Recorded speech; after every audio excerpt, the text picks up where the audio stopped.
Welcome to Kickstarter Radio 102.4. I'm Lipstickpaddy, your host, and today we're looking at Sheol. So let's get to the highlight reel. Here it is, Sheol, the board game. Yes, says a unique sci-fi world. Well, it's a post-apocalyptic sci-fi world. So, look at all this.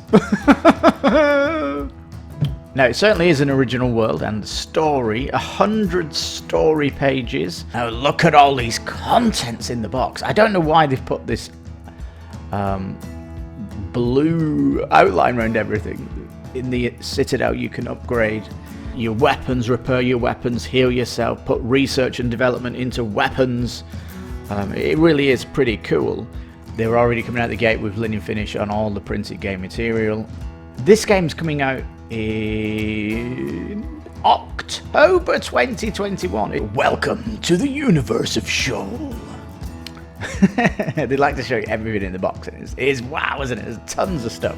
I did say yesterday there are certain games out there that are dark in nature and they just use black and white and they just put one colour.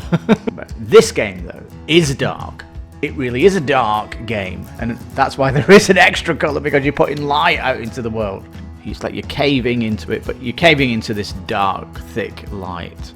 The art is a little bit abstract in its nature, almost going towards a comic art style, which I don't think fits the art that we're seeing so far in the game. These obstacle tiles for me are a standout weird thing, but 18 months away from this game shipping, so. The Pioneer here gives me a massive Bioshock feel. Is it a lady? Is that a woman? I think it could be a woman.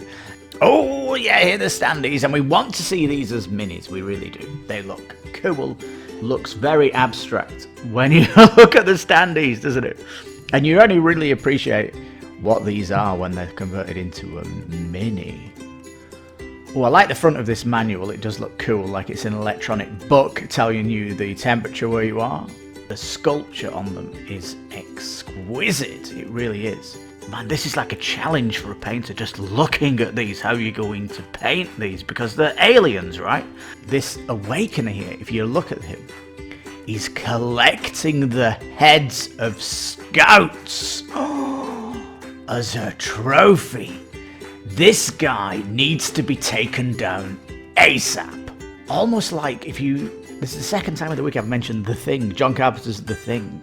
It looks like it's a fountain of something, and is it going to be a fountain of blood? Maybe some of these skulls are from other worlds that they've destroyed. And look at the bottom, it's got like a little boat.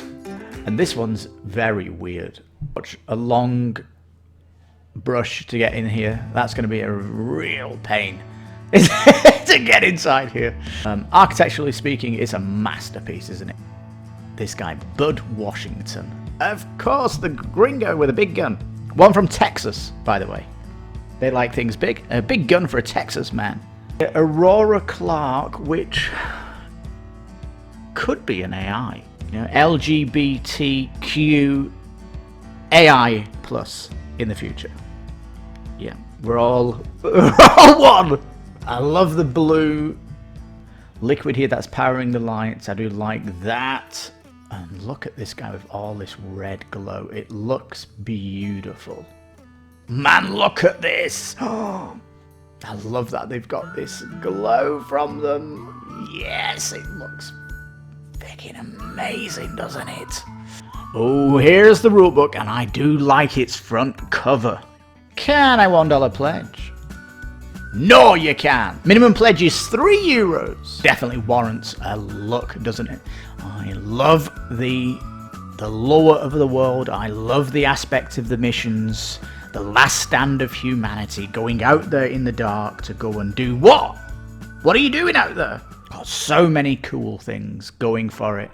Almost put a spell over me. It looks wonderful. Yes, Sheol is looking very good. I'm not feeling too well at the minute. Maybe I've picked up the COVID bacteria, who knows? But I'm hanging in here, I'm working hard on the station. But hey, we'll go to the Kickstarter page right after this important message from the studio. Kickstarter Radio 102.4 does not stand still. It is constantly evolving. Our Saturday show has just been upgraded to the newest, skinniest version, where we only look at the games we covered in the week in a new, skinnier format. Also, our live show on Sunday has been trimmed off the fat too, and we look at games that we could not cover in the week that are full of promise too. And also, we will be covering all the interesting and cool games that are worth your attention, so it is worth subscribing to this channel just to see all that we offer. So why not subscribe and make this channel even better, as we have a ton of social stretch goals, so this channel gets bigger, better, and better for you, the viewer that loves Kickstarters. So if you're bored of retail, this is the YouTube channel made for you. Here it is, Sheol the board game. Yes, the cooperative and solo campaign game. It says a unique sci-fi world. Well, it's a post-apocalyptic sci-fi world.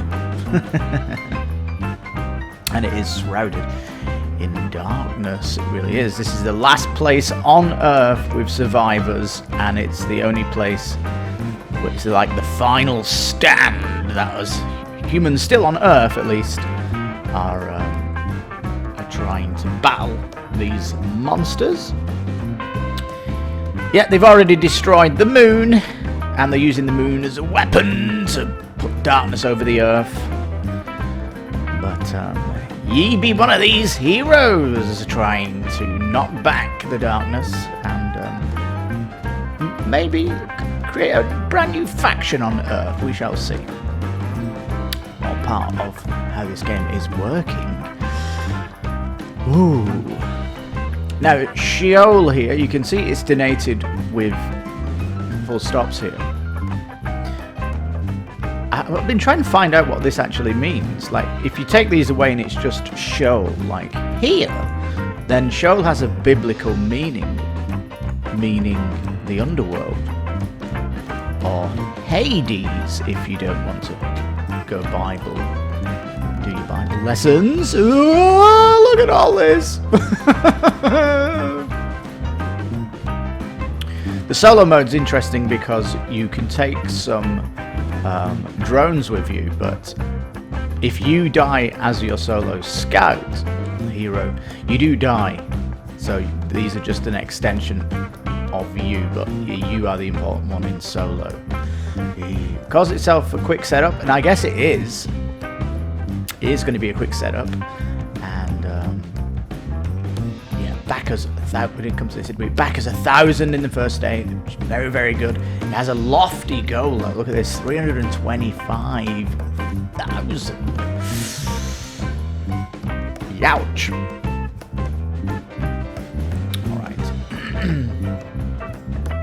Now, it certainly is an original world and story. 100 story pages.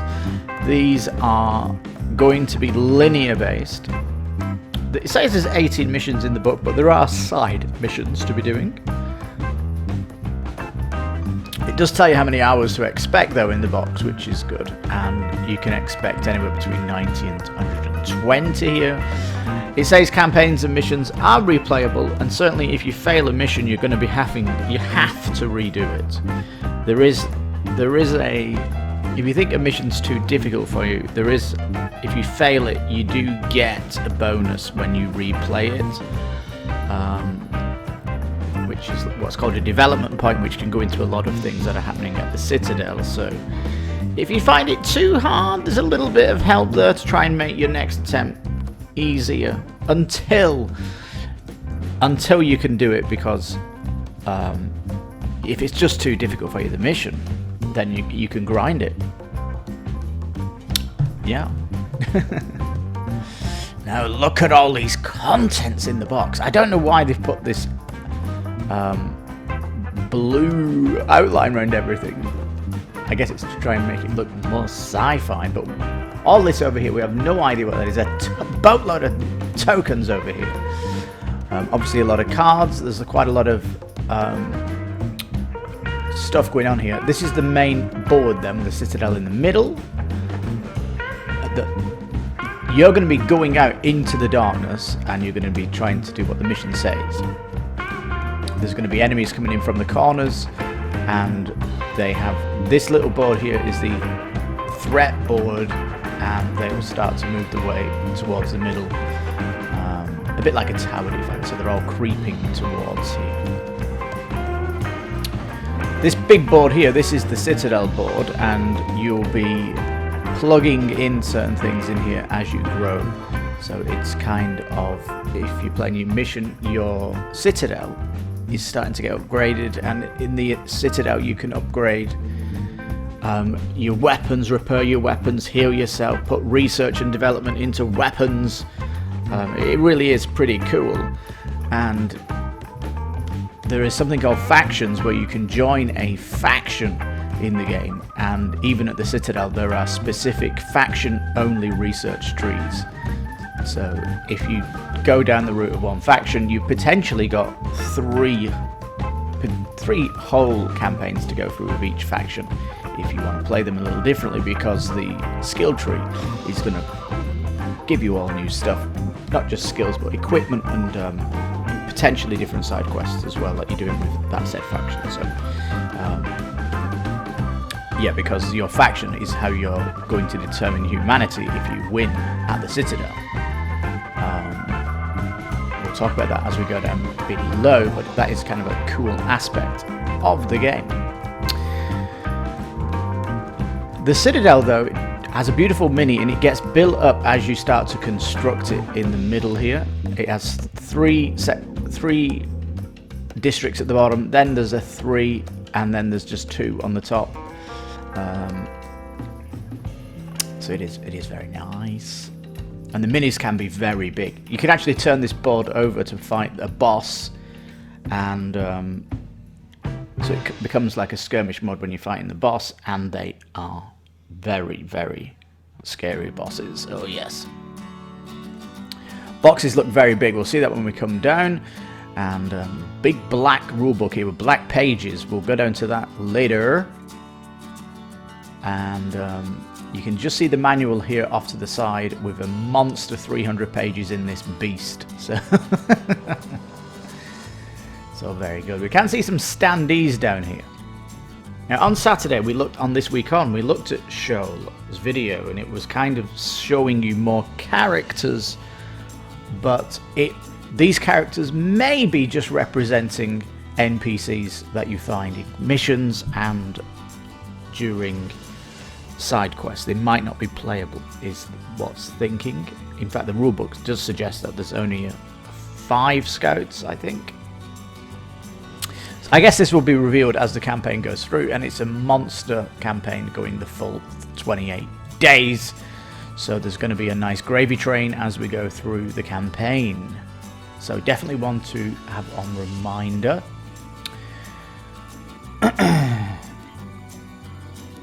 Now, the modular storage system is very good coming out of the gate, and this big white box here is got the minis in it. They're already coming out of the gate with linen finish on all the printed game material, and the minis look super highly detailed. They really do. I love this. I love the art. We're getting, so far this week, we're being absolutely blessed with incredible projects. Sheol, number 2 of the week. So here are the pledge levels then. 89 for, you might say, the retail box, and 129 for the scout pledge, which is the minis. And frankly, come on, who's gonna bump the core pledge? This game's coming out in October 2021. It's the most distant Kickstarter that I've seen, and even if you core pledge it, who is not going to upgrade for the minis for this game? Please put your name in the comments. Tell me why you don't like minis. Certainly in this game, the minis make the game pop big time. And an add-on of 49 if you just want these. Potentially, I don't know why you'd want them. Anyway, welcome to the universe of Sheol.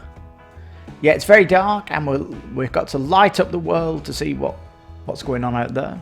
And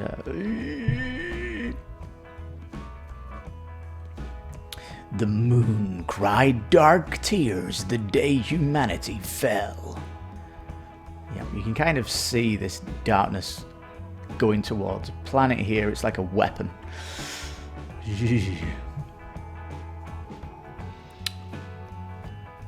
Now it says you can download the intro story. You can click here. You can read the rules here. We'll look at the rulebook later, which of course you can skip by the show notes down below in the description. They like to show you everything in the box. It is wow, isn't it? There's tons of stuff. You do get the starting minis for the heroes though, which is not too bad. There's a stretch goal pushing out a fifth one. The cards are very big, and there's certainly a lot of intrigue in them. When we go down, you'll see. Now 65 by 65. It's not too big, is it? I would have preferred a massive 1 meter board, but that's just me.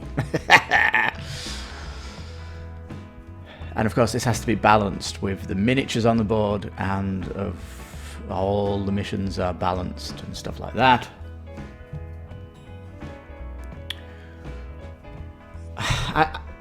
I did say yesterday there are certain games out there that are dark in nature, and they just use black and white and they just put one colour in them.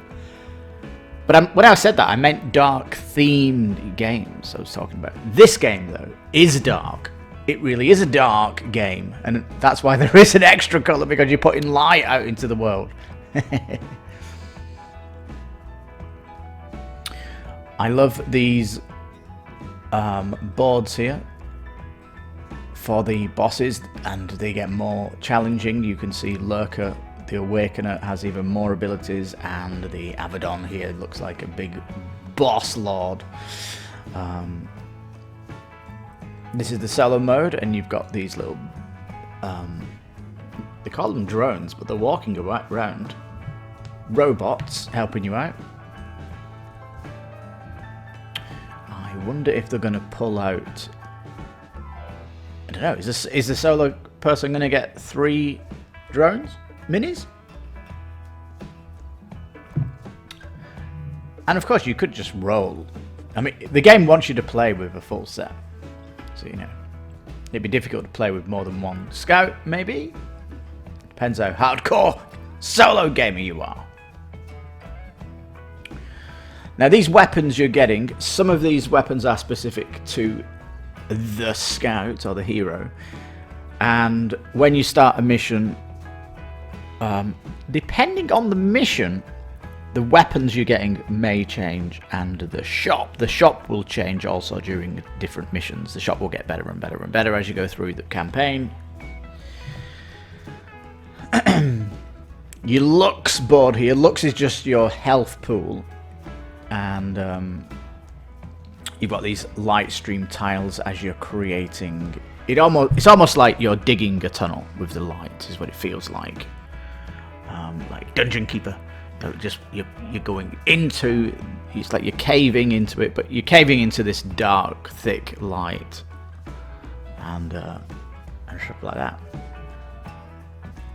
There are some obstacles that you'll find out in the darkness, though, which you'll find, and the art is a little bit abstract in its nature. It's not as, it's not as blow me away art, these obstacles that I'm going to find in the light. They could be majestic things that you find, but they're just simplified, aren't they? Art almost going towards a comic art style, which I don't think fits the art that we're seeing so far in the game. These obstacle tiles for me are a standout weird thing, but we are massively 18 months away from this game shipping, so alright. Now these massive cards here, they call them. Yeah, they are. 120 missions, events that are happening, and lots of stuff is going to be happening through the campaign. It's going to be interesting to go back a second time and see different stuff happening, certainly with your faction change. The AI deck, there's tons of cards that are happening in here, and yeah, it's all good. Tons of stuff. These are the district cards. And remember, you got 4, then you've got 3, then you've got 2, which quick math says 4 plus 3 is 7 plus 2 is 9. 9, you're going to build your district out of 9 cards, and there's 12 of them. So you can't get all of them when you construct it. The shop will be limited at the beginning, maybe 7 cards, and the full shop cards have to be unlocked through the development phase when you go to the Citadel after a mission.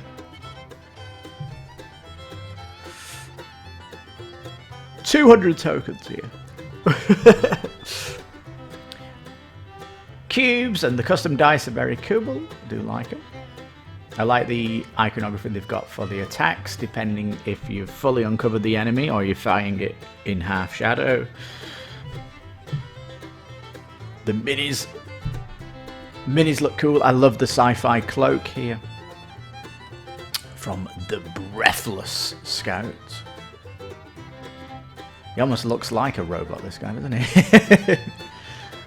The Pioneer here gives me a massive Bioshock feel, if the computer game Bioshock.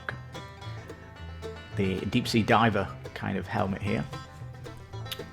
And I love that he's holding up this massive light here that's connected into his power pack. I love it. I love the bases as well. They've been done in a really cool way. The Cyclops here then, we've got more of this big armor here, and it's almost getting to the stage where it's going towards Warhammer armor, isn't it? Now the Maynard here wearing a skull mask. Is it a lady? Is that a woman? I think it could be a woman. You could paint her something pink. I don't know, we can't tell from this mask that she's got on. It looks like you can't breathe in the darkness, which is why they're all wearing these helmets. Oh yeah, here are the standees, and we want to see these as minis, we really do. They look cool and individual. That would be nice. Also, and yeah, the standees, why are the standees all the same art? Surely, if you're building drones, you at least colour them differently. I mean, look at Star Wars. All the drones are the same, but they all have a different paint job. That won't be too hard to do. Humans, they like painting droids differently. It's a thing. No? Is it a thing? The art, though, on the enemies here looks very abstract when you look at the standees, doesn't it? And you only really appreciate what these are when they're converted into a mini. And look at the Citadel standee. It just stands in the middle like this, and you go off the board with the districts you're putting in. Whereas if you've got the mini Scout Pledge, you're going to be constructing that as you put in your district. So, oh, I like the front of this manual. It does look cool, like it's an electronic book telling you the temperature where you are. Potentially, I love this like little soundometer thing on the book. Spectrograph.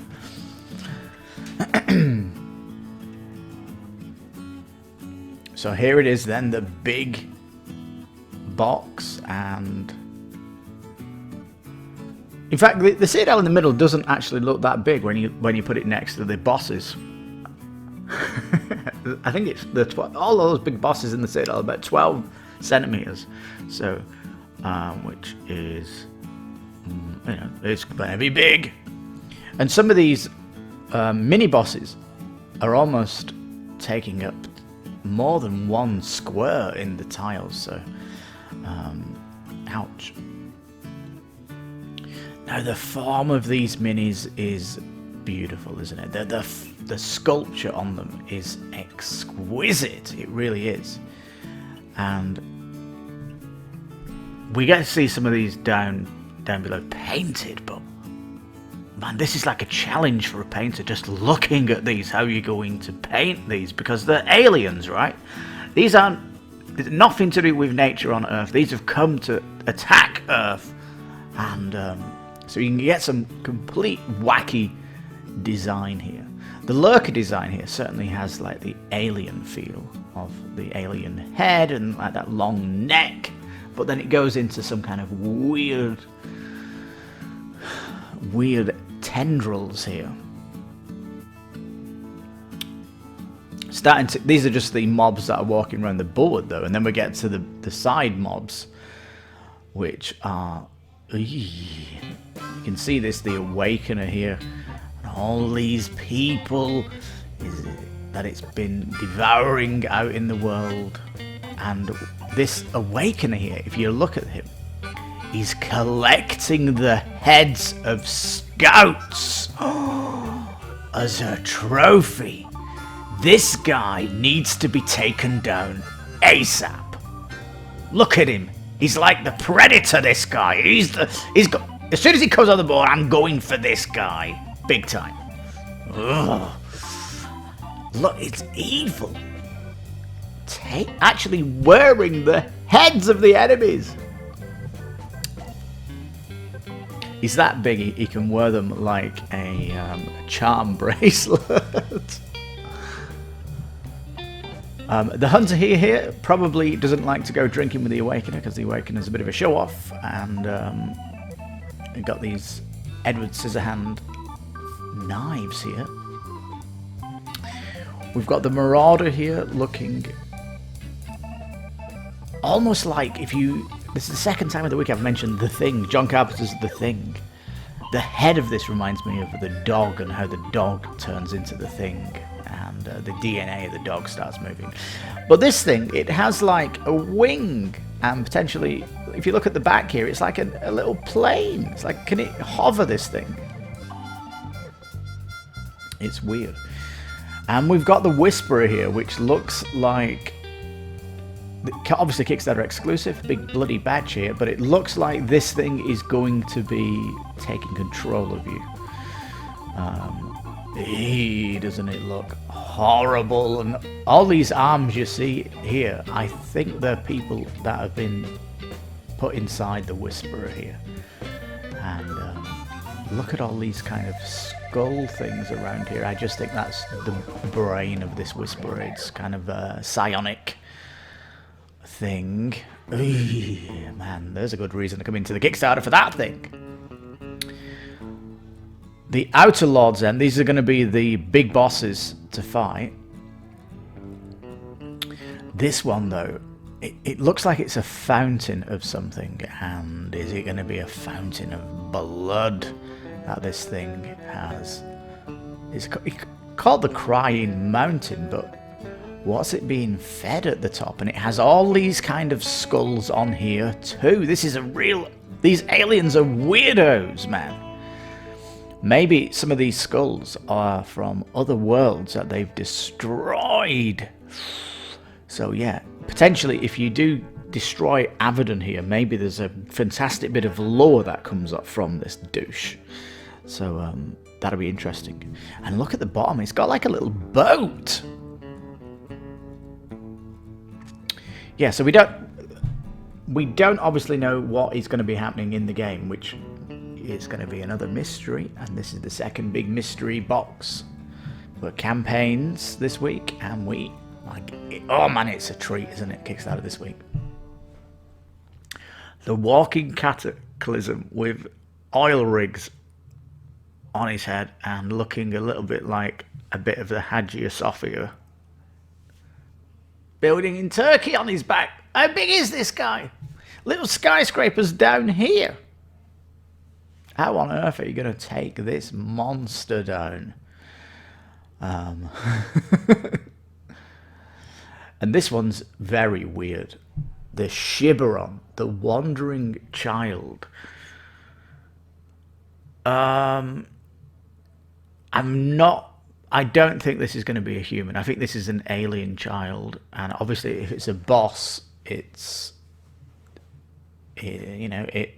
It's an alien. This is the end boss, this child. And, yeah, we're going to burn it with light. We'll see. Imagine if you destroy this thing and the child comes out, and maybe that's the way to fix things, is diplomatic route once you've freed the alien from this monstrosity. But it is a cool mini, and you're going to need a torch, a long brush to get in here. That's going to be a real pain to get inside here. Here's the citadel, and it's looking very, very cool. I like how it's very populated, and you know, if you imagine you're very tiny down here, this thing is gargantuanly big in the world, isn't it? It really is.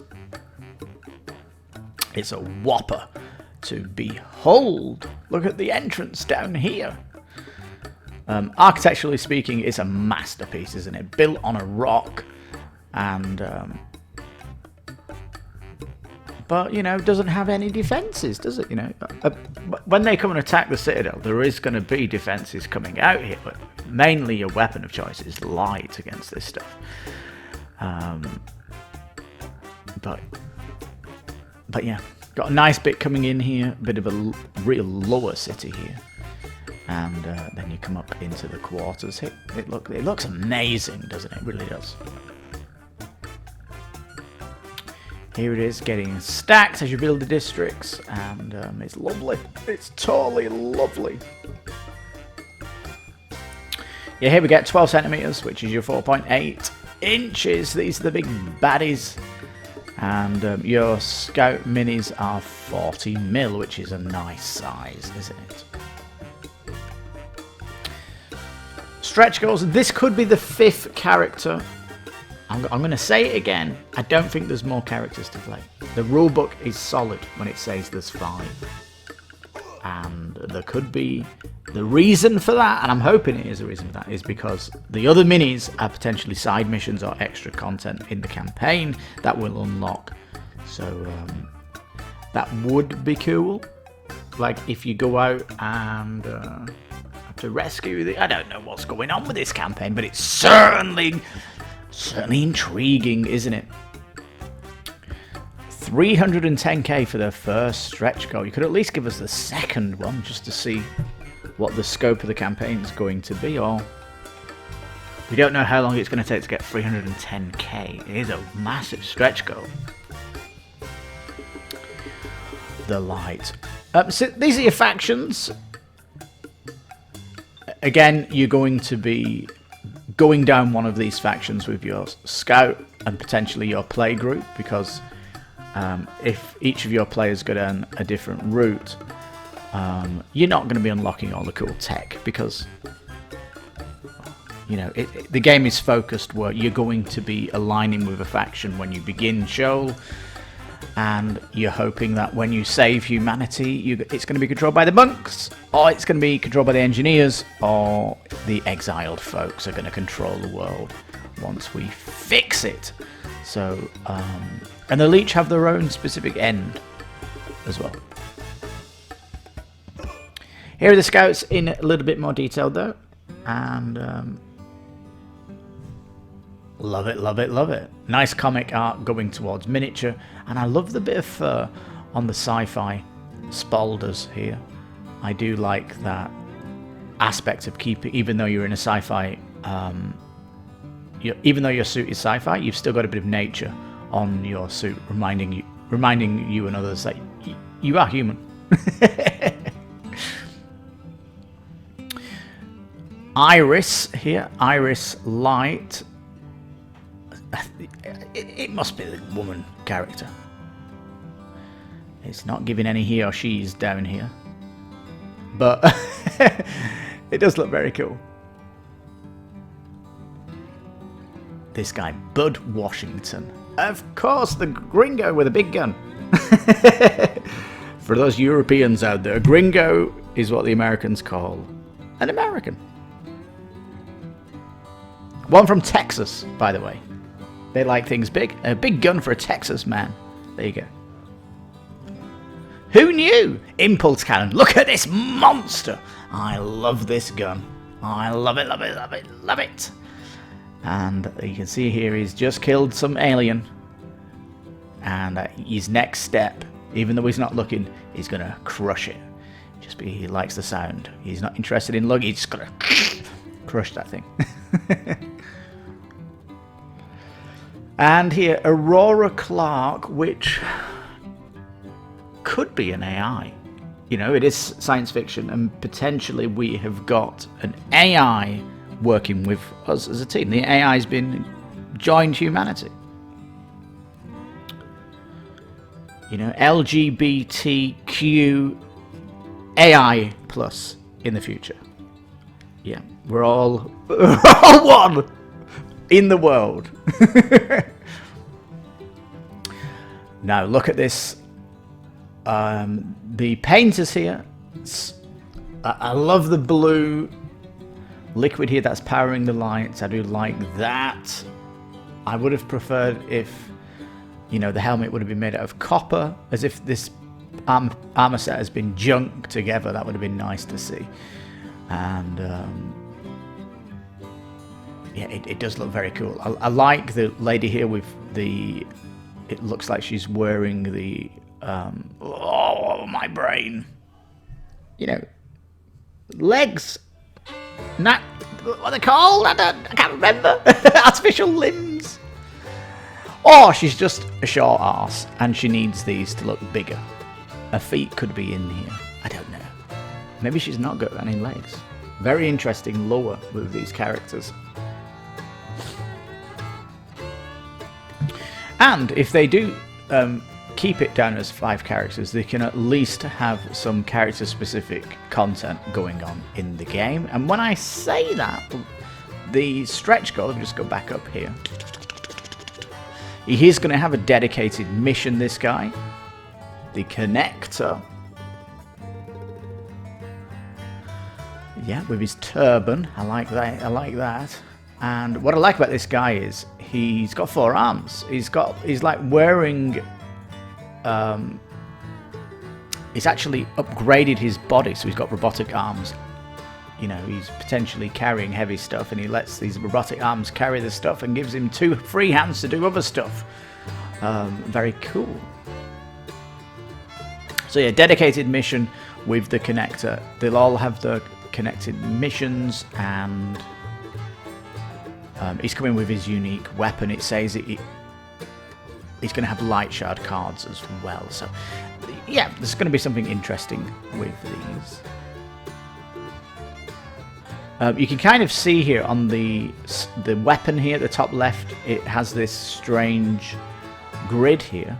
The black circle is your character, and the white here is what you can attack. So it's a melee weapon, and it's front-facing. Whereas the hand torch, that is going to glow up from your character, front and to the sides. So this is nice. Marco Reed here, he's got a night digger here, which is going to put in the ground, and that's like going to light up a Tetris T in front of him, which is good. And you're going to be potentially upgrading these equipments out there, so you could potentially go out there what lights up a huge area. And all these guns you've got, like the impulse cannon here, there is like an upgraded version of this, and then an upgraded version of that one, and then another upgraded version. Like, they're all upgradable. You can put research and development into your current weapon, which is all part of its roleplay with the character. I love it! The dark. Dun, dun, dun, dun, dun, dun. I mean, from the comic art to the miniature, the sculptor has done an incredible job, haven't they? They really have. And here is the darkness of them. It is a shame that the darkness has to be black in nature, doesn't it? For me, they're kind of creating this dark mist, though, as the weapon, because they can potentially go through that and stuff, but they don't have to be like black. I think if I'm painting these, I'm going to go a different direction. And look at this guy with all this red glow. It looks beautiful, doesn't it? Yeah, they're looking great. Man, look at this! Oh, I love that they've got this glow from them. Yes, it looks freaking amazing, doesn't it? Definitely got the sci-fi look there from the paint. Looks great. The massive douchebags. A floating creature that appears as big as the moon. It can move easily between lands and threaten the twilight area of the citadel. Scouts will have to coordinate their attacks to restrain its rage. There's the alien in there. And I would have had blood coming out of this thing.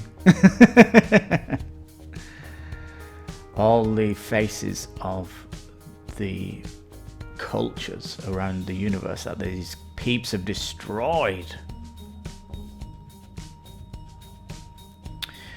Alright, so you're going to be going out from your citadel. There'll be a mission card, an objective to do. You're putting out your weapons of light here to almost dig a tunnel. And meanwhile, after your turn's finished, the turn of the enemy, where you'll get attracted to the light you're putting out there. You see on the board here, there is this token, and that means something has come up on the radar. You'll have an understanding that there's an enemy there, but you don't know how big it is. On the blip.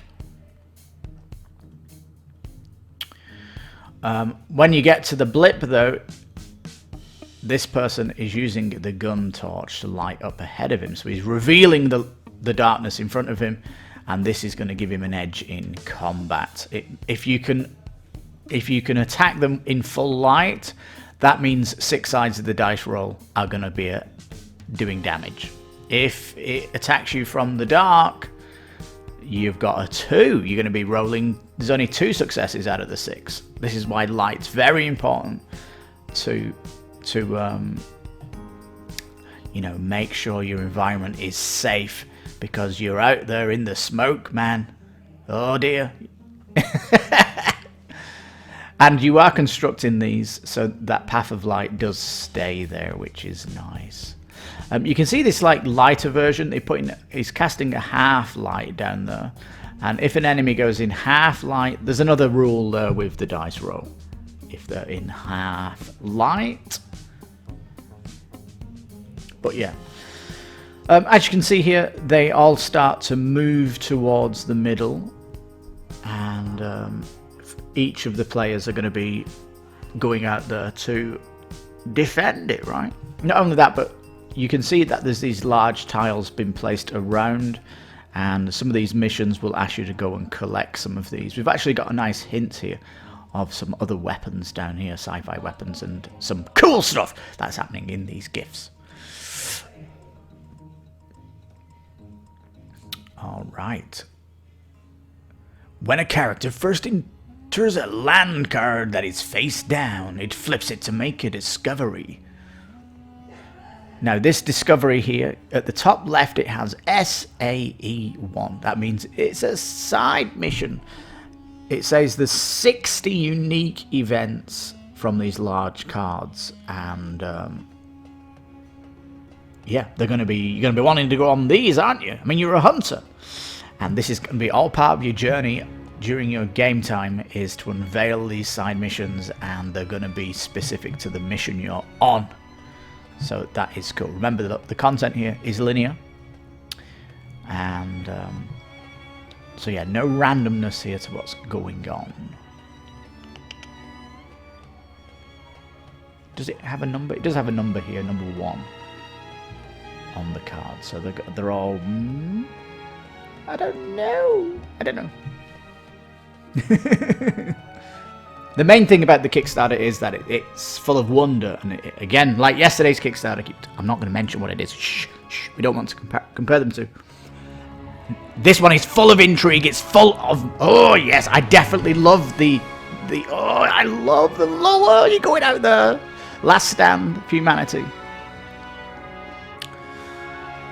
Yep, going against a lurker here, and it gets revealed what it is when you get there, and you're gonna blow it apart. But here, though, is the character here a hero?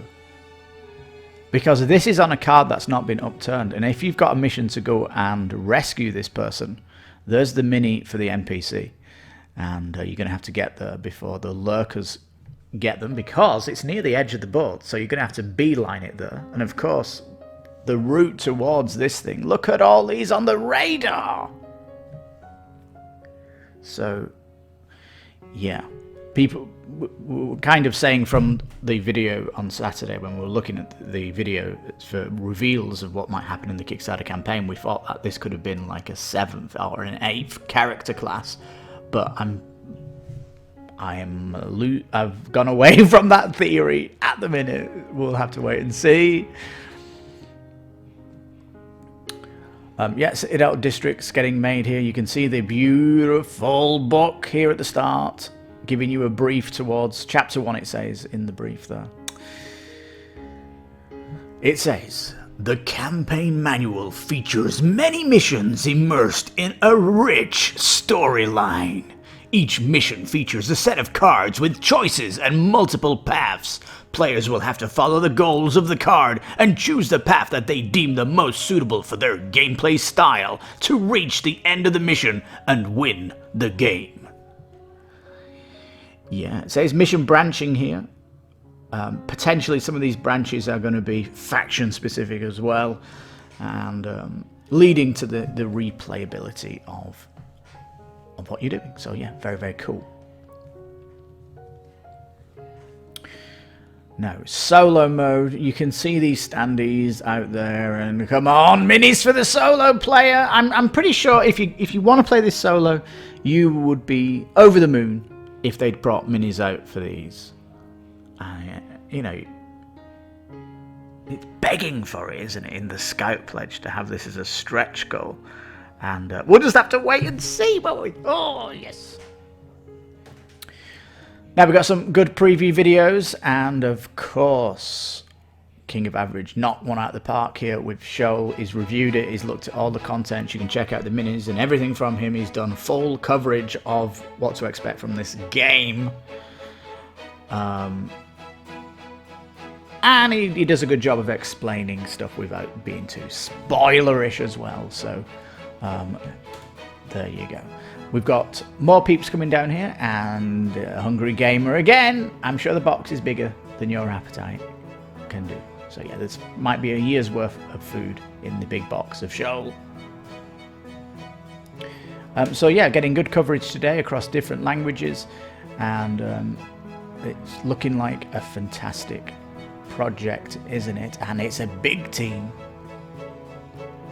Let's count these. Got 1, 2, 3, 4, 5, 6, 7, 8, 9 peeps working on it. So it's a middleware title, but at a AAA price. Yes, is what we like. And why a 30k goal? Because they're being realistic. The game needs this money to get made. I love that this is a question. It should be, why have you got a pledge goal of 30,000? You can't make the game with $30,000. It's true. You need a lot more.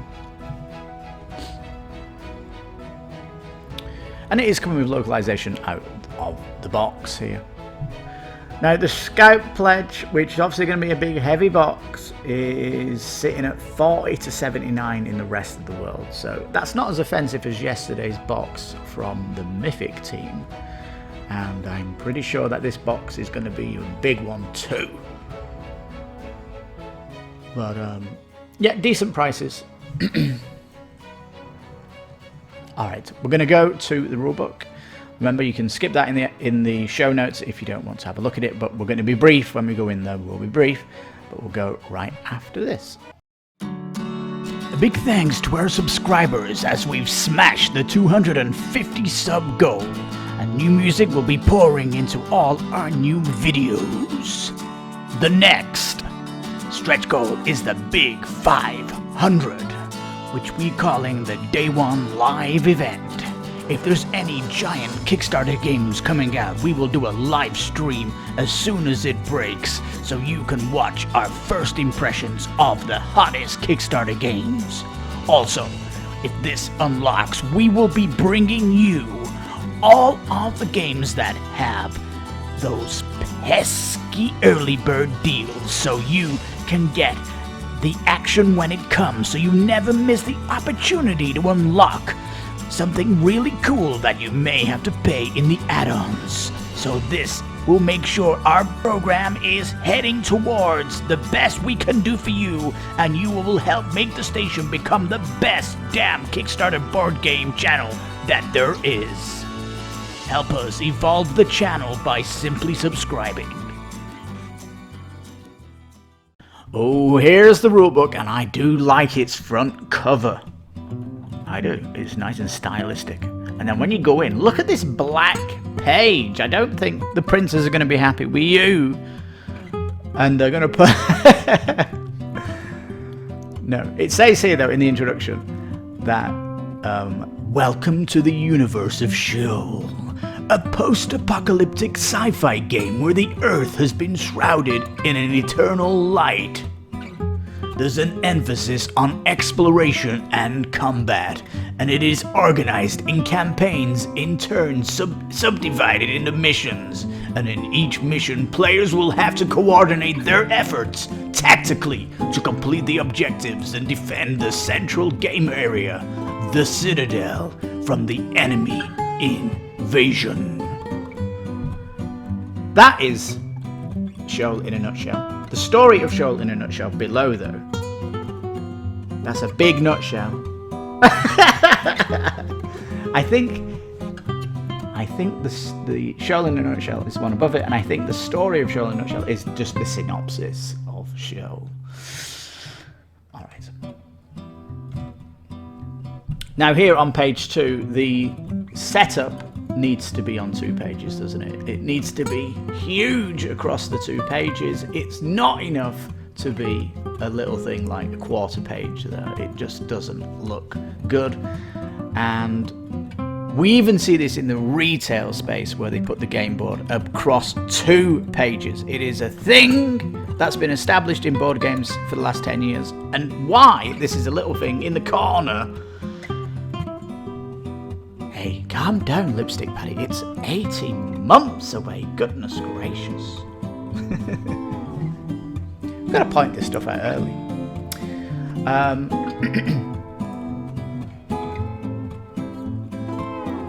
Now down here it says Spectral Skyscraper.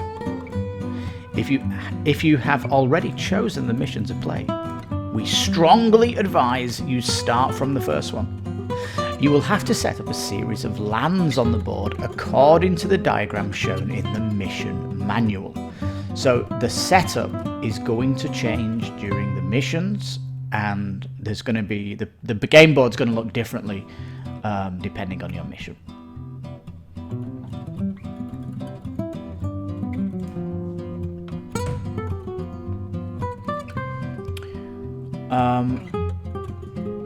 Now here though, you've got like these little titles here, the shop and the Citadel board, which Citadel board, you're not even talking about it until the next page, so that looks weird there.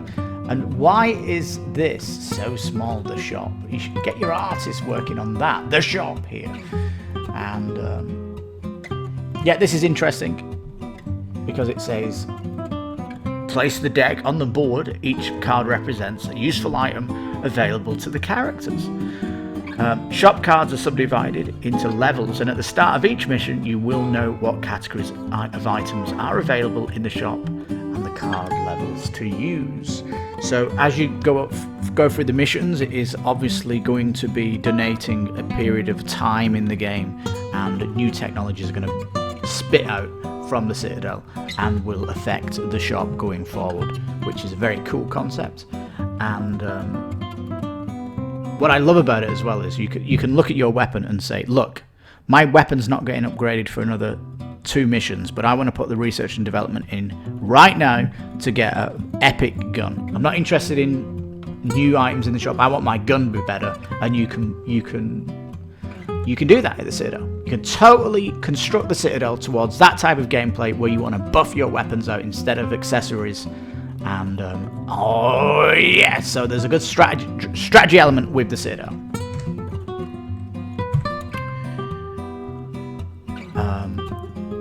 Yeah, so the tiny little titles here, and but using the art from the game, which is good, and it's nicely explained.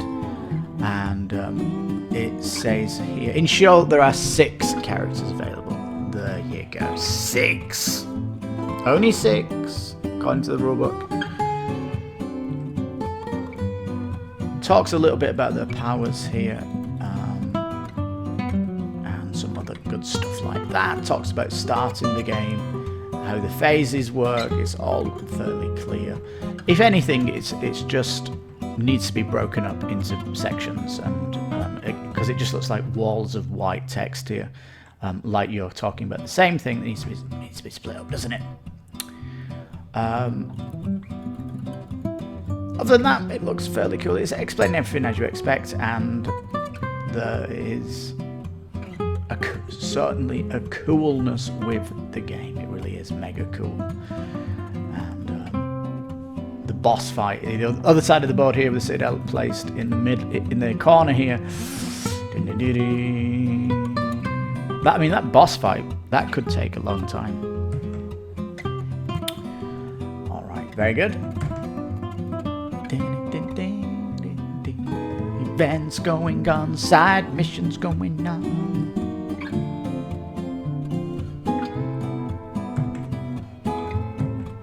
And lots of stuff happening in the game. But there you go. You've got the different factions here, and it says the following factions list the 3 factions around which the story of Sheol revolves. It says, though, accumulating points in factions is essential for 3 reasons. 1. Factions affect what equipment and techniques can be discovered during development in the Citadel. The alignment of favours a particular faction can influence mission and game events.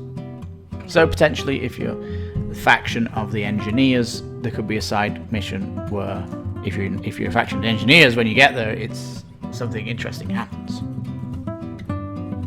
And your alignment determines the end of Sheol's campaign and its forever history, it says here.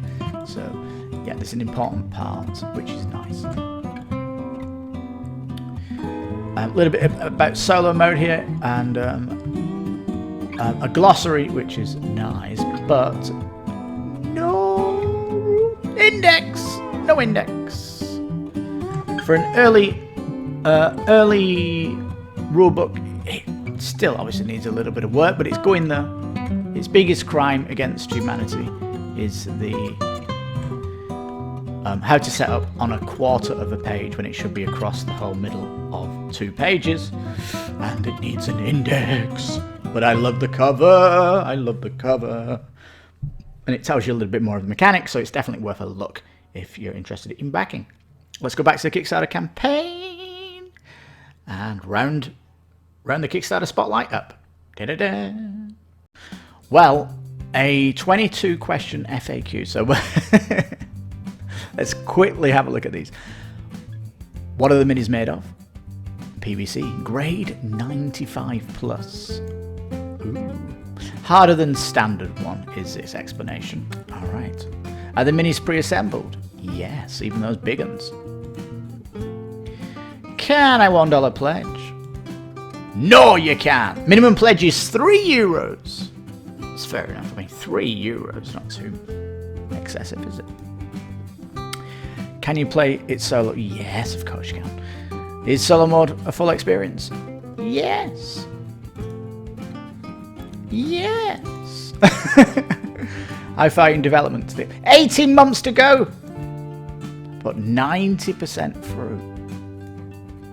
advanced missions and some boss battles. If they're 90% through, that means potentially there's some good stretch goal content that could come. Is the artwork final? Mostly. It's mostly. Feedback.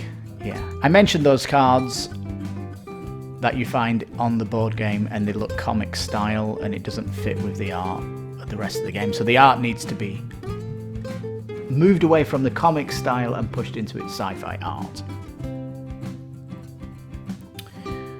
What is the Land of Night used for? The core box is complete. The only difference is that in the core you have the stands with the Land of the Night minis. So Land of the Night is the standees for the minis. There you go.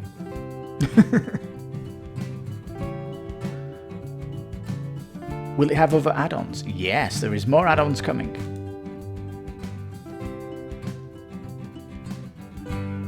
Anything else interesting here? You know, there's a lot of questions, and have they pulled these out of the comments after day one? I don't think so. I mean, they did have a preview campaign, so maybe it came from that.